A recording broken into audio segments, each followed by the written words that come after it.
So we said we're going to start a session or two. I don't know how many sessions it'll be.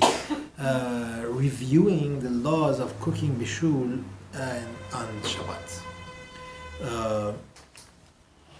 We said we pretty much did do this halachot in the previous session series, but just to go over maybe in more detail, to learn it and understand it better, to understand the different basic ideas in bishul and afiyah. So first of all, Mishnah in Masechet Shabbat in the 7th perek quotes the 39 melachot that we have. Okay, the 39 melachot of Shabbat that we have, and as it's listing it, it says ofeh. Ofeh means baking, right? And already the Gemara right there says, why are you saying ofeh? In the Mishkan, if we are picking the melachot, the activities that were done in the Mishkan, like, in order to make the Mishkan, so ofeh wasn't one of the melachot. It was bishul, that they would cook the spices. Like they would take the herbs and they would put them in this pot, and this is how they would get the dye, the red dye, and the dark hue, bluish. Not the techelet. The techelet wasn't cooked, but these dyes were extracted from these herbs by way of cooking them, and that's where the melacha of bishul, cooking, comes from on Shabbat. That is, it's asur. So the Gemara asks this. It's and they ask on the Mishnah, why does the Mishnah say ofeh, that's baking, and doesn't say bishul? And then the Gemara says, because with sidura de pat nakit, because we are going in the order of baking bread. So the order is first you plow, then you plant, then you harvest. It's going in that order. Whereas a regular bishul, what do? You take a piece of meat and throw it in the pot and you cook it.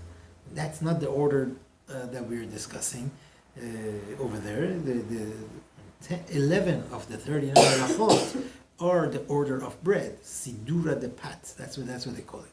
So, being that the Mishnah began with those, planting and plowing and harvesting and threshing and grinding and separating, whatever, all of that. Then we ended up with ofeh. But they are one and the same. That means baking and cooking, they're actually one and the same. That what they do is essentially that these things will affect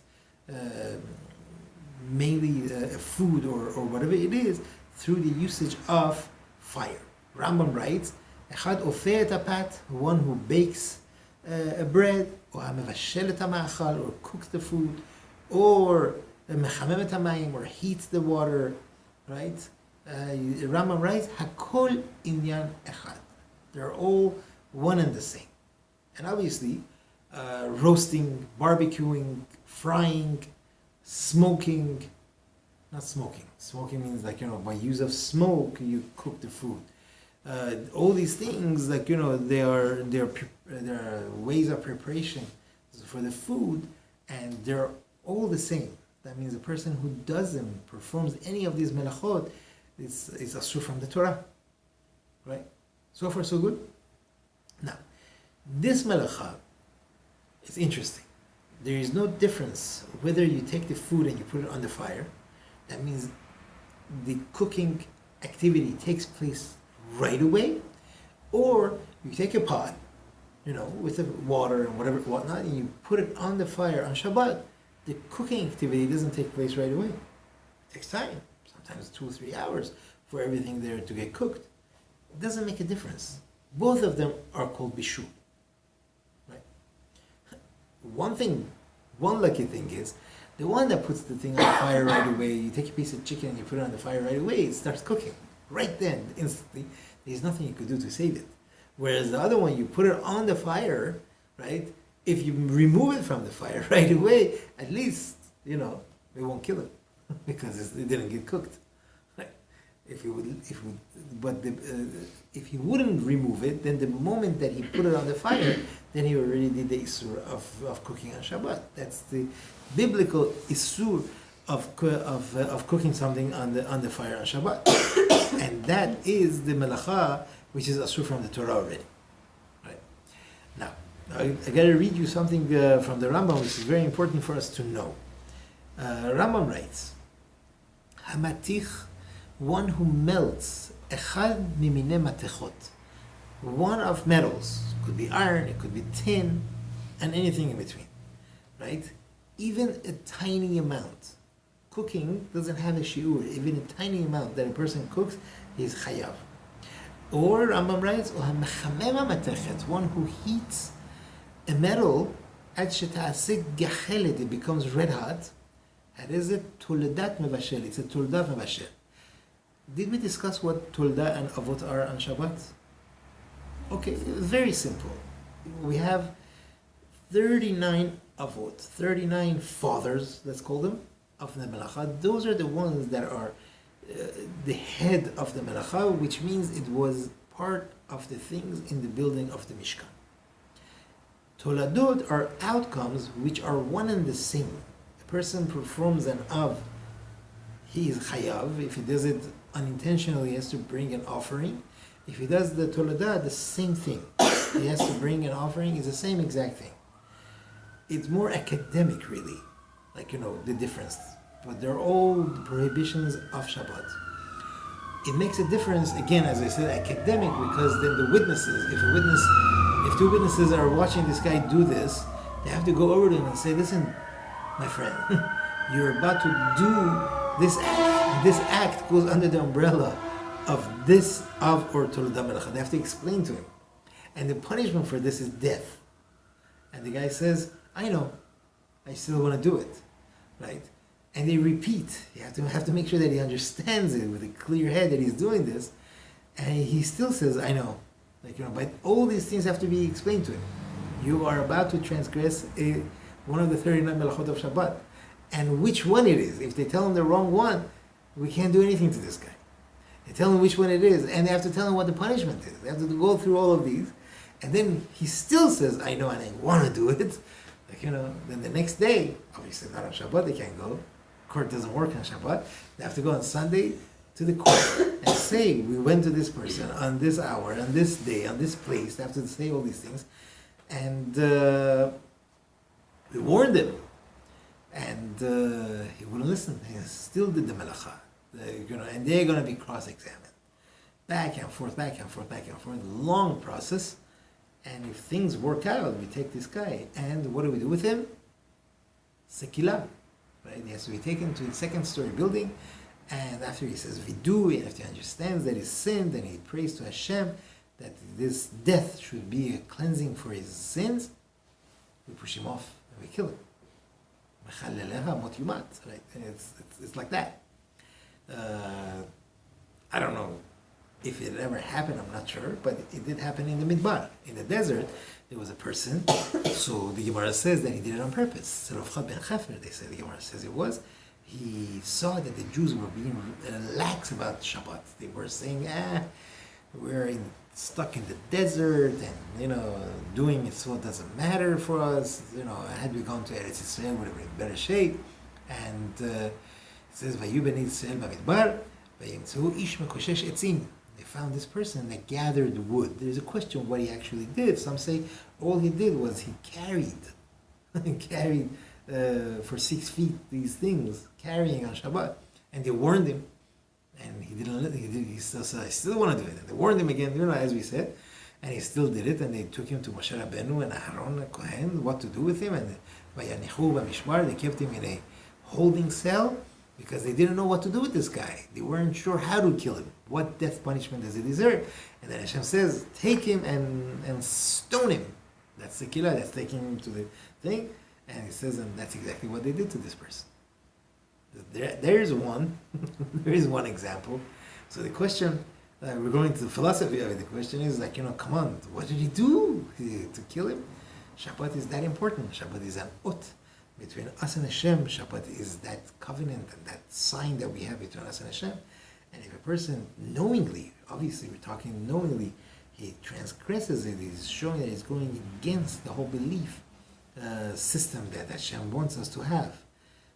For a lot worse things in our minds, there are lesser punishments. This is basically you just picked up some wood and you carried it a little bit. For that you want to kill him? Yes, that's what the Torah is commanding. We have to understand what we see from here. What Shabbat is, how important Shabbat is, and how much we have to appreciate it and understand what it does. Now, I went off a little bit. Let's go back to the Rambam. Rambam says, the reason why I said that to understand, we have avot. Avot are those 39 roots, and then toladot are similar to those, right? Avot and toladot. So Rambam is teaching us that heating the metal to such a high degree, that is a tolada of a mevashel, of the melacha mevashel. Melacha of cooking is a normal thing of cooking. You take a pot, or you take a piece of meat or barbecue or even a corn, and you put it on the fire and you cook it, right? That's mevashel. This heating the metal, you're not going to eat the metal, but still that is a tolda of mevashel. Rambam writes. Right? Even if you're warming something up like on the plata and it gets hot because you're putting there, but you're warm. The plata gets hot, you mean? The plata's hot and you put like a pot on the plata with like food inside, but because you're warming it up, but it was already cooked. It won't reach that level of heat. We're talking about it reaches such a level of heat that it turns red. That would be cooking it. And then it says if a person melts different things, let's say like tar or fatty piece of the animal, right? All these things, they're all tulda mevashel, and he's chayav. Right? Rambam writes,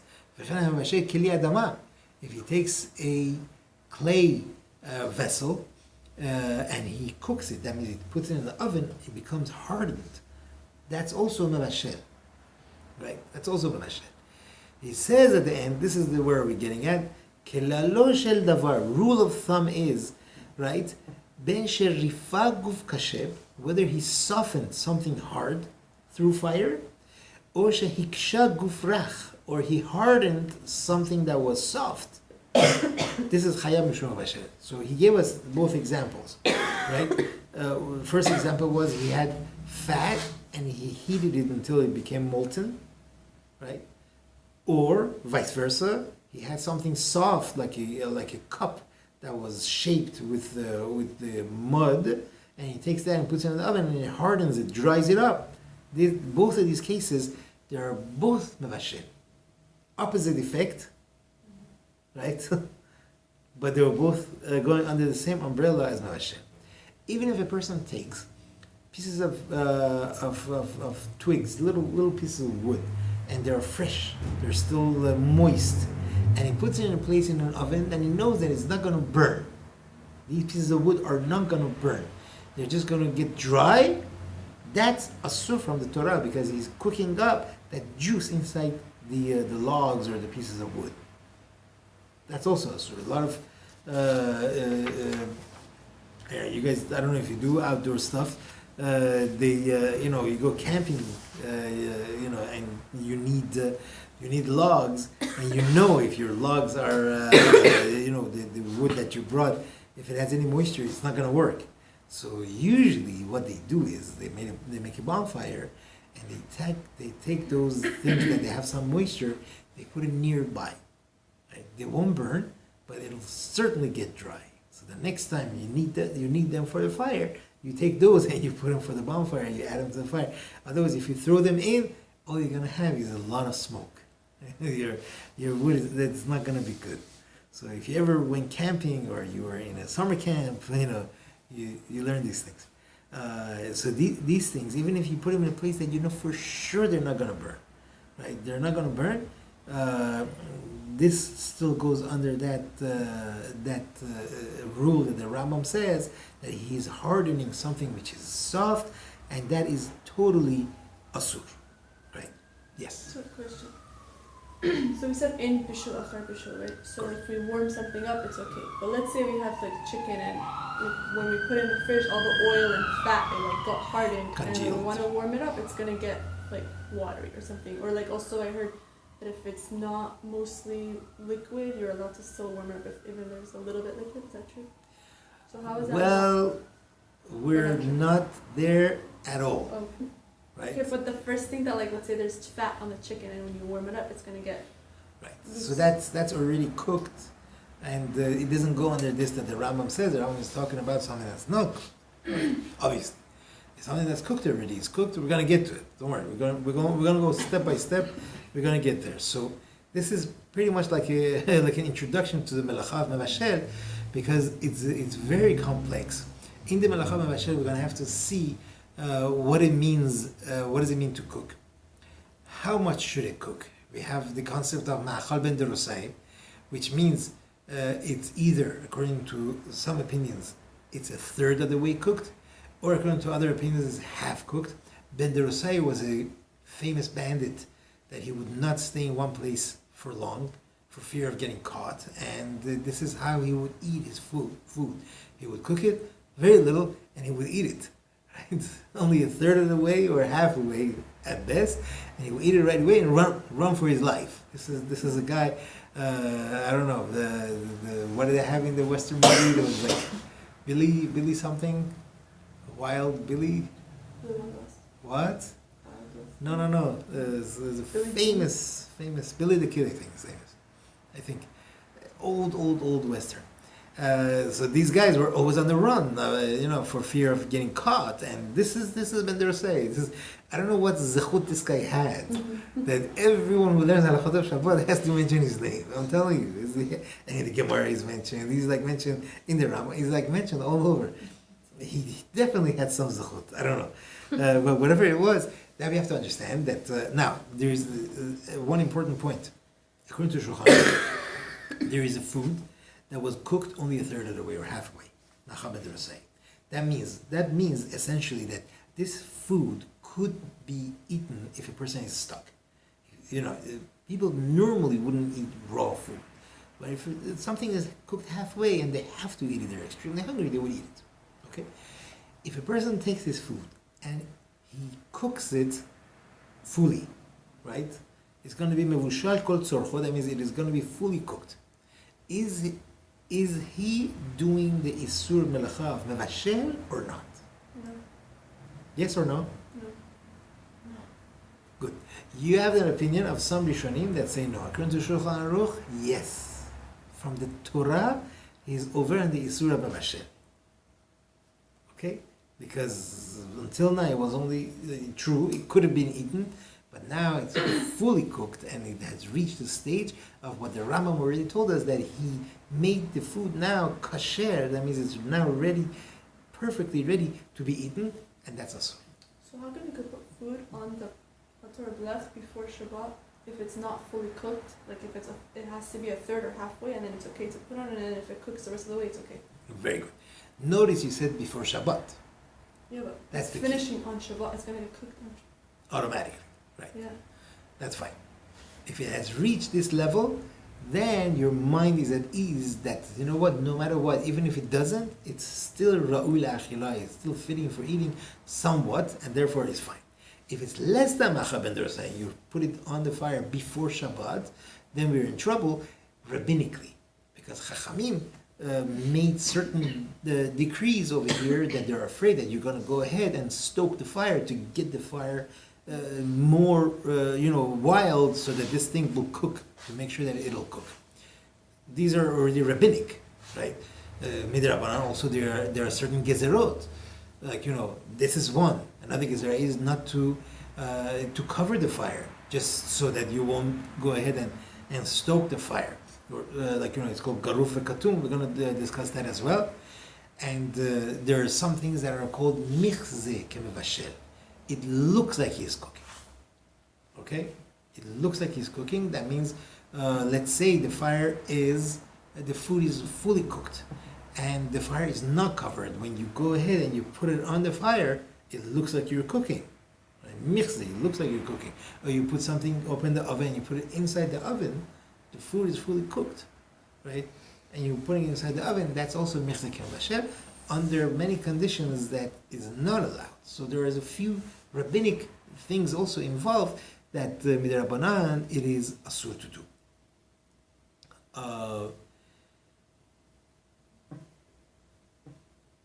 Okay, good. So I think so that was we were saying, like, to make something hard soft through fire. What if you have a plastic plate, and you put some hot food in it? Is that allowed? You're now softening that hard plastic by putting the thing in it. No, because that wasn't your intention, and it's not food. But it wasn't your intention. So metal also is not your intention, or the wax is not your intention. Is not food, and it's still asur from the Torah to soften it through the use of fire. Yeah, but wax, the whole purpose of it is that you want to melt the wax. But here, the plate, you have nothing to do with the plate. It's just it's like because of what you. What's the reason? It's mutar. It's not a problem. But what's the reason? You're not. The plate is not like your end goal. Over there, the wax is your end goal, and the pot, you have to get the pot hot to get the food cooked. But here, the plate, there's like you don't want to do that. Not that you don't want to do it, but you could get it by not melting the plate too. What's it I'm called? not explaining myself. It's like when you have. Pasik reshe? Yep. Yeah, that. Right. You know what's pasik reshe? When it's just like a action that happens. It's an action that's gonna happen. So I'm gonna have to explain this. Everybody loves this. Gemara says the example is pasik reshe velo yamut. Right? That means like this. You have a child. The child is crying, right? And you want to give a toy to this child to play with. Those days, their toy was the head of a chicken, right? So you see a chicken running in your backyard, you take the head off, you give it to the baby to play with it, right? So Gemara says, your intention wasn't to kill the chicken, but pasik reshe velo yamud, you're going to cut the head off and it's not going to die? Of course it's going to die. So any act that you're going to do, and the result is going to be a melacha, right? Even if your intention is not at all for the melacha, right? Then it's pasik reshe, and then it's asur, right? Then we're gonna have to in bishul also we're gonna come to that, but it's all over. It's all, especially in Shabbat, we're gonna have it. So that's pasik reshe. Pasik reshe is a case like that. In your case that you mentioned, it has nothing to do with pasik reshe because that's you're. No, we're not going to pasik reshe. It's not pasik reshe, so it's okay. It is pasik reshe. For sure, it's going to get soft. When you put a very hot piece of potato in your plate by definition is going to get soft. There's no question about that. But it is allowed, nevertheless, because you haven't. This softening is not going to do you any good. It doesn't do anything, right? It's just a temporary effect until it gets back to the thing. It's not like the metal actually turns into a coal, and with that you could cook things. Right? In the olden days, they had mustard, and one of the ways to sweeten the mustard was you take a piece of metal steak and you leave it in the fire until it's red hot, and you attach it to this, and that heat of the metal will sweeten the mustard. The mustard was extremely not the mustard that we have nowadays. It's totally processed. The mustard seeds, the mustard that they had back then was very sharp, and by heating it, they would sweeten it. And this was a process, one of the processes that they used to do in there. So it is that's a different case. Okay, I think we have a little bit of a hang of it. Be'ezrat Hashem, we're going to go into the categorizations of what is cooking with fire, what is cooking with alternative usage, and then we're going to go to Keli Rishon, Keli Sheni, Keli Shlishi, and discuss everything else that comes with this melacha. Okay, we're going to get to that.